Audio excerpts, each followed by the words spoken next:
요즘에 꼬박꼬박 대한민국, 이번에도 그 김여정도 그렇게 쓰지 않았습니까? 저는 이거는 조금 중요하게 봐야 된다고 생각하고요.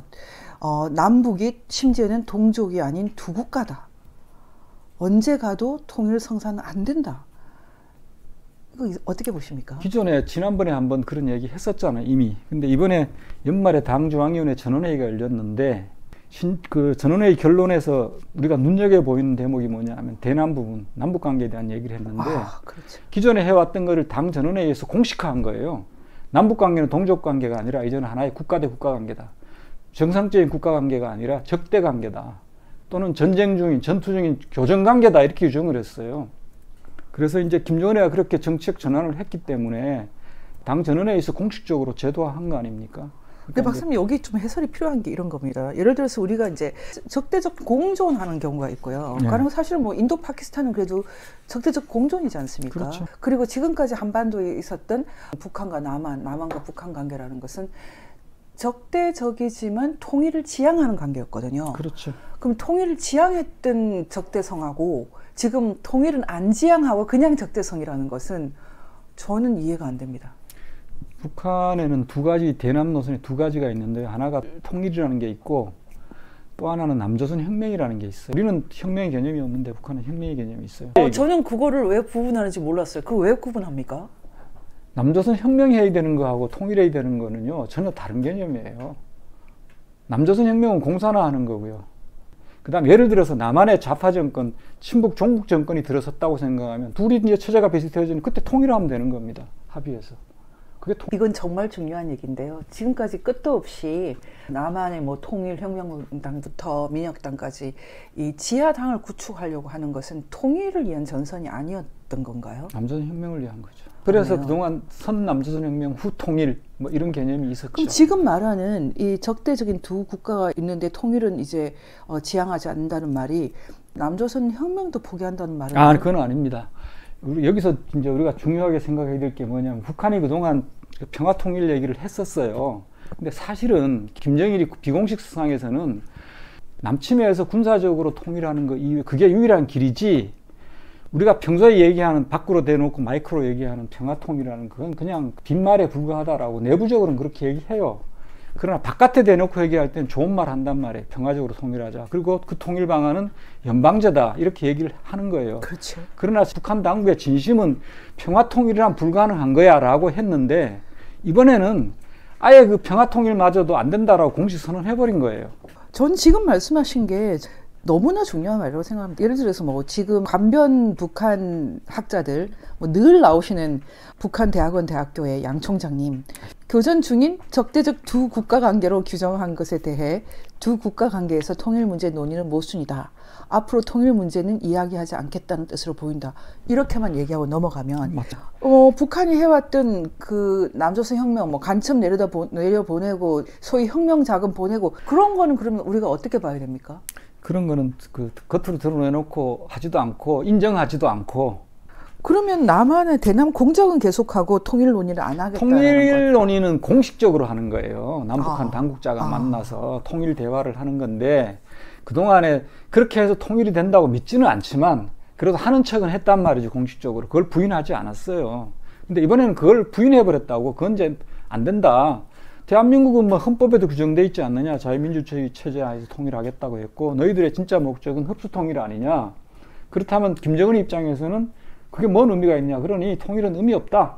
자기들이 할 수 있는 것은 군사적으로 평정하는 거다. 남한 영토를. 그렇다면 어떻게 보면 이게 더 무시무시한 기반 전략이 될 수 있습니다. 왜냐하면은 뭐 남쪽에 있는 어떤 인적 사산을 통해서 더 그 강력하게 그 친북화시키는 전략을 쓸 수도 있고요. 그래?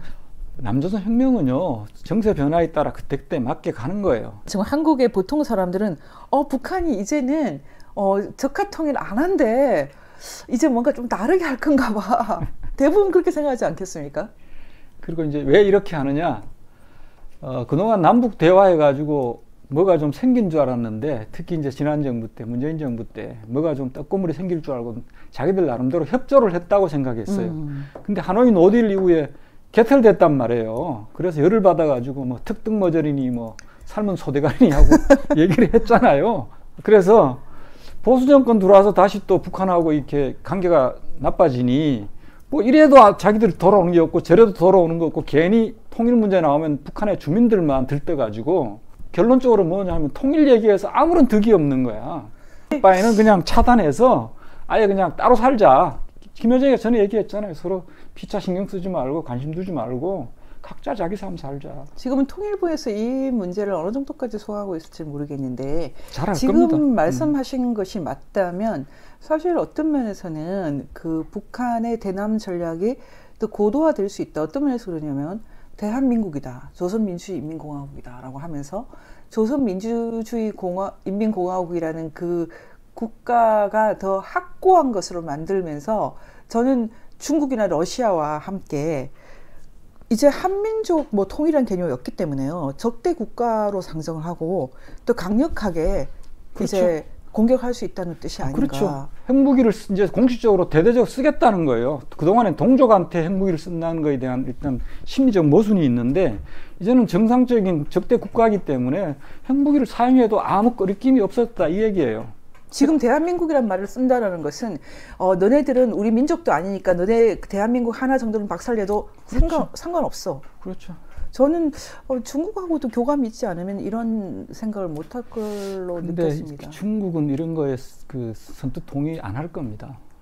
이건 이제 저는 이게 이 노선 자체가 예전에는 한민족이라는 개념이 있었기 때문에 조선은 하나다. 그 개념 속에서 민족에게 또 뭐 피를 묻히느냐 이런 개념 그런 개념을 포기하고 대한민국만 딱 오려서 이제 없애겠다라고 생각하는 거라면 좀 더 도발적인 생각일 수 있다. 뭐 그 김정은이가 대한민국을 뭐 동족이 아닌 뭐로 규정하든 말든 그건 별로 신경 안 쓸 거예요. 중국 입장에서는. 다만 이제 핵을 쓰겠다고 하면서 한반도에 긴장 수면이 높아지거나 북한이 자꾸 도발하는 거에 대해서는 중국이 별로 달갑지 않죠.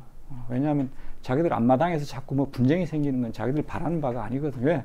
자기 코가 석자인데 밖에 뭐 자꾸 생기면은 그거 신경 써야 되잖아요.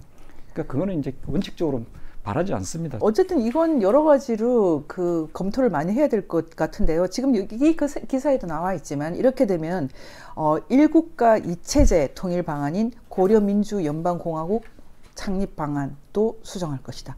사실 이제 우리가 이 문제는 별로 안 다뤘는데요. 박사님 이건 이제 학생 입장에서 좀 여쭤볼게요. 네. 왜 조선이 아니라 고려민주가 된 겁니까?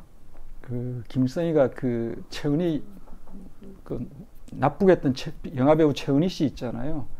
최은희 씨를 만났을 때 새해 만났을 때 통일 문제를 얘기해요. 최은희 씨 앉혀놓고 통일 문제 얘기하는 게 좀 엉뚱한데 살짝 좀 심심하지 않았을까요? 통일 문제 얘기하면서 어떤 얘기를 하냐면 통일이 되면 국호를 새로 정해야 되는데 역사적으로 우리나라에는 여러 가지 이름이 있었다. 근데 다른 건 다 좋은데 신라는 안 된다. 신라는 외세를 끌어들여 가지고 통일했기 때문에 신라는 안 되고 가장 적당한 게 고려다. 그래서 북한은 우리 민족 첫 통일 국가를 고려라고 주장을 해요. 73년 그 소위 6.23 선언이라는 게 있는데요. 그때 이제 우리 박정희 대통령이 통일에 방해되지 않는 전제하에 남북한 유엔 동시가입을 협의할 용의가 있다고 했거든요. 같은 날 북한이 김일성이가 조국통일 5대 방침이라는 걸 발표하면서 거기에 5대 방침의 5개 중에 하나가 뭐냐 하면은 통일 전 유엔 가입은 안 된다. 통일된 다음에 고려연방공화국이라는 이름으로 단일 국호로 유엔 가입하자고 얘기를 해요. 그러면서 동시에 무슨 얘기를 하냐 하면은 남조선에서 각기 유엔에 가입하자고 하는 것은 개별적인 주권국가로 들어가는 게 되니까 두 개 조선이 된다는 거예요. 그래서 그 6.23 선언을 두고 뭐라고 했냐면 두 개 조선 조작 책동이라고 했고 그 얘기를 지금까지 써온 거예요. 그게 무슨 소리냐. 대한민국이 두 개 조선을 조작한다는 거예요. 그런데 91년에 나란히 가입했잖아요. 그리고 지금 김정은이 뭐예요? 두 개 조선이라고 공식 선언했잖아요. 결과적으로. 이건 굉장히 이제 의미 있는 건데 적어도 그 박사님 보시기에도 김일성이 선포했던 그 고려민주공화국이라는 것은 연방공화국이라는 것은 그래도 어쨌든 하나의 민족 개념이 확실한 거 아닙니까? 북한이 종래 통일 방안이 뭡니까? 라고 물어보면요. 북한 주민들한테 물어보면 이제 앵무새처럼 똑같이 하는 얘기가 있어요. 뭐냐면 하나의 민족, 하나의 국가, 두 개 제도, 두 개 정부에 기초한 연방제 이렇게 얘기를 해요. 그때 그 연방제가 바로 고려민주 연방공화국 창립 방안인데 이게 80년 10월에 6차 당대회 때 발표된 거거든요. 근데 이 연방제는, 북한이 말하는 연방제는 진짜 연방제 하자는 게 아니에요. 김일성이가 공개적으로 얘기한 적이 있어요. 간부들 앞에서 죽기 전에 한 2년 전에. 연방제는 그냥 하나의 전술적인 거다. 진짜 내 목적이 아니다라는 거예요. 진짜 목적은? 진짜 목적은 그거 아니지. 연방제의 전제 조건이 있어요. 거기에 보면은 남조선이 인민정권화 돼야 돼. 적화 통일하겠다는 뜻이네요. 그렇죠. 그리고 또 주한미군 철수해야 되고요. 정당 사회단체 전부 합법화해야 되고요. 그러면은 김대중이 말하는 뭐 낮은 단계의 연방은 뭡니까? 낮은 단계 연방제라고 하는 남북 정상회담에서 처음 나온 얘기인데, 그게 처음에 남북한에 합의됐을 때 그게 정체가 뭔지 몰랐어요. 나중에 그해 10월에 연방제 발표 15주년인가 뭐 기념 행사를 하면서 안병수, 이제 본명이 안경호죠, 나와가지고 뭐라고 얘기했냐면, 김일성이 91년도 신년사에서 그 남북계약 지역정부에 갑자기 통일하자고 하면 거부감이 생길 수 있으니 양 지역 정부의 권한을 좀 더 강화하는 쪽으로 협의할 용의가 있다고 했어요. 그걸 가지고 우리가 지역정부 강화론이라고 합니다. 그게 낮은 단계 연방제라고 확인을 시켜줬어요, 안경호가. 그러면 뭐 낮은 단계, 낮은 단계든 높은 단계든 적하네요. 자유민주주의 통일은 아니네요. 그거는 그런 통일을 아까 얘기했듯이 남한의 좌파 정부가 승리해서, 좌파 정도가 아니죠, 종북 정권이 승리해서 둘이 똑같은 초록이 동색이 됐을 때 통일을 한다는 겁니다. 그게 지금 뭐 거의 가까워졌습니다. 요즘에 제가 이제 마지막 전쟁을 선포했는데, 지금 거의 가까워졌어요. 지금 이제 이 정성장 세종연구소 한반도 전략센터장의 이제 해설인데, 북한이 해방 직후부터 남북한 혁명 세력의 통일 전선 형성에 의해 통일 정부를 구성하려는 혁명주의적 통일 전략을 추진하다가 48년 남북한의 두 개의 분단 정권이 수립되자 북한의 우월한 혁명 무력에 기초하여 통일을 달성하려는 군사주의적 통일 전략으로 바꾸어 전쟁을 향해 나아간 것과 유사하다. 이렇게 복잡한 말을 알아들을 사람이 어디 있습니까? 통일 전선하고 통일하고 무슨 관계 있어요? 미소공동위원회를 통해서 단일한 임시정부를 구성하자고 했었잖아요. 그걸 아마 얘기를 하는 것 같고, 48년 이전에 남북한 양쪽의 정권 수립 이전에 그렇게 해서 아마 그 좌파 정권을 수립하려고 했었던 것 같고, 근데 사실은 45년에 김일성이가 그 조선공산당 북조선 문국 책임비서가 될 때 그 민주기지론이라는 것을 얘기를 해요. 이건 뭐 조금 학술적인 얘기인데, 그게 뭐냐 하면 북한 지역을 공사나 기지로 만들어서 남조선을 혁명하겠다. 그게 구체적으로 표출된 게 6.25예요. 그렇죠. 네. 예전에 근데 한때 뭐 6.25 전쟁은 민족해방 전쟁이다, 뭐 이런 식의 좌파들이 얘기를 한 적도 있는데, 지금 말씀하시는 걸로 정리하면은 6.25 전쟁이야말로 전형적인 민족을 말살해서라도 공산 통일을 하겠다. 그렇죠. 그런 뜻 아닙니까? 그럼 그렇죠. 지금 요즘에 김여정이 말하는 것도 사실은 그때는 거짓말을 했지만 이제는 정직하게 민족이고 나발이고, 우리 이제 예전에는 뭐 민족 어쩌고 했지만 이제는 까놓게 말할게. 그렇지. 까놓고 얘기하는 거죠. 그럼 이제 우리 민족이라는 말도 안 쓰겠네요. 당연히 안 쓰죠. 그러면은 본격적으로 김일성 민족이 되는데, 이 남쪽에 있는 그 좌경 세력들도 조금 괴롭겠어요. 왜냐하면 계속 민족이라는 단어를 썼거든요. 계속 민족 했단 말이에요. 북한이 이제 그 상황에 따라서 뭐 이렇게 전술적으로 여러 가지 변형되어 나오는 게 있잖아요. 그러면 여기 애들이 거기에 이제 공명하는 거예요. 박수치고 치어리더가 돼가지고, 그리고 자기들이 이해 못하면 북한에다가 이해할 수 있는 논리를 제공해 달라고 요구하기도 하고. 결론적으로 이제 오늘 박사님 너무 중요한 말씀하셨는데, 이 사람들이 통일이라는 공식적 용어 안 쓰는 대신에 혁명 전략이라는 것은 계속 한다. 지금 뭐 북한의 수령 체제가 존재하는 한 계속 간다. 예, 계속해서 뭐 난파 간첩은 있을 것이고, 이 사람들이 지금 통일 전선이라고 하는 것하고 이 통일 전략 뭐 이럴 때 개념이 좀 다르지 않습니까? 통일 전선이라고 하는 건 이제 그 레닌이 내놓은 건데요. 통일 전선이 그 가장 간단히 얘기하면 이렇습니다. 너에게 적이 3명 있다면, 제일 센 놈 하나를 적으로 남아 나머지 사람하고 제휴를 해라. 연합전선을 구성해서 제일 센 놈을 무너뜨리라. 그 다음에 또 센 놈 하나를 또 나머지 하나하고 연합전선을 하고 마지막에는 맞짱을 떠서 1대1로 해서 거꾸로 뜨려라. 그러니까 힘이 약할 때 일종의 연합전술, 제휴전술이죠. 이 통일전선 지금 한국에 있는 좌파들도 이거 뭐 잘 쓰죠. 지금 보면은 후보 하나 낼 때도요. 우파들은 절대로 같이 안 가는데 예. 좌파들은 항상 기가 막히게 하나가 되거든요. 합의도 예. 잘하고. 예. 그런 면에서는 좀 정리를 하자면 결국은 이제는 북한이 소위 말하는 혁명 세력의 통일 전선 형성은 할 수 있다라는 겁니다. 48년 연석회의가 대표적인 통일 전선 공작이에요. 김규식이 그렇죠. 북행을 한 게 대표적인 통일 전선 전략이고 그거를 통일 전선 전략의 최고 모범 케이스로 북한이 선정을 합니다. 결국은 지금 남한 내에 있는 자기들식의 그 북조선 혁명, 그러니까 남조선 혁명 세력들하고 통일 전선은 형성하겠지만 공식적인 채널에서 하는 그 통일 노름은 안 하겠다. 남조선 혁명은 계속하고 통일 노름은 안 하겠다. 돈이 안 되더라. 근데 이런 이 사람들의 전략 수정을 이 사람들이 계속 공격적으로 하면서 이제는 한국에 대해서 대한민국이라고 막 불러버립니다. 어떤 면에서는 전쟁도 불사하겠다는 의미로도 들리거든요. 그렇죠. 예. 핵무기 사용을 자기들이 합리화하는 거죠. 어떻게 보면은 상당히 가감한 도발인데요.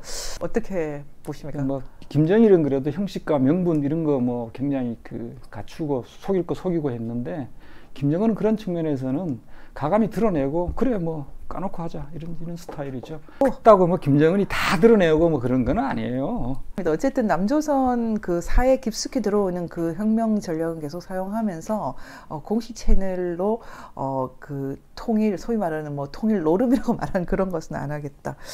북한의 최선희가 그래서 이제 김정은의 지시를 따라 대남 기구도 정리하는 데 착수했다. 외무상이면 어떤 면에서는 공식 채널에서 가장 중요한 것인데요. 이제 대한민국이 남북 간의 내부 문제가 아니라 국제관계의 대상이 됐다는 거예요. 외무성의 파트너가 됐다는 겁니다. 카운터파트가. 그래서 당에서 공식 결정을 하고 전원회의에서 김정은이 그걸 또 자기 입으로 발표를 했기 때문에 구체적인 실천 방도로 이제 보여주는 거죠. 우리가 제도적으로도 그거를 따라간다. 어떤 면에서는 이게 지금 현재 윤석열 정권의 통일부 보이콧이라고도 해설을 할 수 있습니까? 우리도 사실은 이제 뭐 대북 정책의 그 공식적인 창구는 통일부지만 실질적으로 기획하고 뭐 그 준비하는 것은 국정원에서 했었잖아요. 북한의 대남 우리 통일부의 카운터파트가 사실은 통전부인데 통전부에 크게 두 개 부서가 있어요. 하나가 뭐냐 하면 교류일가, 하나는 교류일가인데 교류일가는 뭐냐 당국 간에 회담하는 과예요. 회담가라고 합니다. 교류일가는 민간하고 일종의 반공작이에요. 그래서 종교과라고 하는데 종교단체라든가 경제인이라든가 이런 사람들은 교류일가에서 했어요. 어쨌든 통전부는 드러내놓고 북한의 공식 기구로 나와서 행동했고 나머지는 전부 공작부서입니다. 자기들이 인정한 적도 없고 물론 우리가 다 알죠. 북한이 한국을 이제는 그 내부 문제로 보지 않고 외교 문제, 국제관계 문제로 보겠다. 그래서 통전부가 그렇다고 해서 회담하고 그것만 하느냐 그건 아니에요. 통전부가 인정하지 않지만 실질적으로 하고 있는 게 뭐가 있냐면 대남 심전이 있어요. 우리 뭐 삐라나 이런 것도 있고 대남 인터넷 공작도 있고 그다음에 방송 평양 FM 방송 같은 거 또 김일성 뭐 방송대학 같은 이런 게 있거든요. 그런 것들은 통전부에서 하지만 자기들이 한다고 인정하지 않은 공작적인 측면이 있어. 이건 계속 통전부가 하는 겁니다. 대신에 공식적 회담 이런 분야는 업무를 외무성으로 이관한다. 그 얘기죠. 현실을 냉철하게 보고 인정하면서 통일전선부를 비롯한 대남 사업 부문의 기구들을 정리 개편하기 위한 대책을 세우며 근본적으로 투쟁 원칙과 방향을 전환해야 한다. 저는 그렇게 되면은 한국에 있는 그 좌익들에게도 굉장히 중요한 메시지가 될 걸로 봅니다. 공작적으로밖에 접근 못한다고. 한국 내에서도 거의 NGO 개념으로 이 카운터파트가 많았거든요. 그렇죠. 근데 지금 그런 것도 다 정리를 하겠다. 어떤 면에서는 조금 더 효율성을 높이는 방식으로 정리를 하겠다는 뜻으로 보이거든요. 뭐 어쨌든 윤석열 정부 있는 동안에는 남북관계는 공식적인 회담이나 교류 같은 것은 거의 못할 가능성이 많다고 봐야죠. 그 이후에는 또 북한이 또 뭐 바꿀 수 있으니까. 우리나라 국정원이나 통일부에서는 공식 채널에서 어느 정도로 이런 문제를 해설을 할지는 잘 모르겠는데 어쨌든 제가 보기에는 이 한국 내에 있는 좌파 세력들에게는 조금 더 지하화를 명령하는 걸로 보이고요. 좀 더 공작적인 가정으로 가겠다. 좀 더 은밀해지고 좀 더 은밀하게 가겠다. 예, 예. 너무 많이 드러났다고 보고 있을 가능성이 높고요. 그리고 이제 그 공적인 채널은 이제 통일부라든지 뭐 통일전선부 이런 것이 아니라 아예 외국처럼 가겠다. 저는 사실 박사님이 저한테 그런 말씀하셨거든요. 2025년이 좀 중요한 해가 될 것 같다. 중요한 변곡점이 될 거다라고 이런 말씀하셨는데 예, 예. 그런 느낌이 좀 가까이 와요. 김정은이 자꾸 그 강도를 높인다고 하는 건 정권의 종말로 가까이 가는 겁니다. 그렇죠. 예. 근데 지금 쭉 계속 이제 가해 공부를 하면서 느끼는 것은 최근이 가장 높이 올라간 것 같아요. 긴장이. 지금 최근이 북한이 우리한테 대한민국이라고 부르는 순간부터 이건 뭔가 확실한 것이 나오겠다.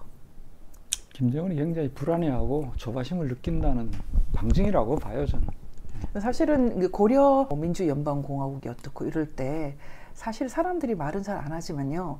가장 중요한 게 그러면은 헌법을 어떻게 할 건데 이런 거거든요. 헌법 얘기는 북한이 한 적이 없어요. 그러니까요. 사실은 이제 나라를 만들면 헌법 문제인데 통일헌법 제정을 해야죠. 통일헌법 제정할 때 당장 기본권 개념, 한국 사람들이 누리는 기본권 개념 당연히 들어갈 거고 그 다음에 자유민주주의 개념 당연히 들어갈 거고요. 북한의 공식 텍스트를 보면요. 연방제를 하게 되면 통일헌법을 만들어야 한다고 돼 있어요. 정작 자기들이 연방제 얘기를 하면서 통일헌법에 대한 얘기를 한 적이 없습니다. 하지 않죠. 그리고 북한은 공식적으로는 김일성, 김정일 헌법이기 때문에 사실 그런 아주 민감한 것이 등장을 하면 사실은 논의를 피하겠죠. 북한은 뭐 국가라는 개념 위에 당이 있기 때문에 국가 차원에서 벌어지는 것은 뭐 큰 의미가 없어요. 그러니까요. 실제로는 지금도 뭐 대한민국이라고 부르는 것도 그 북한의 입장에서는 우리는 중요하지만 그렇게 크게 또 의미가 없을 수도 있죠. 근데 확실한 것은 남쪽에 있는 그 좌익 세력들에게 이제 민족이란 말은 쓰지 말고 다르게 하자라는 그런 메시지가 강하기 때문에 저는 민족보다는 혁명 개념이 더 강해질 것으로 보고 저희가 나름대로 대비를 해야 된다 이런 생각은 들거든요.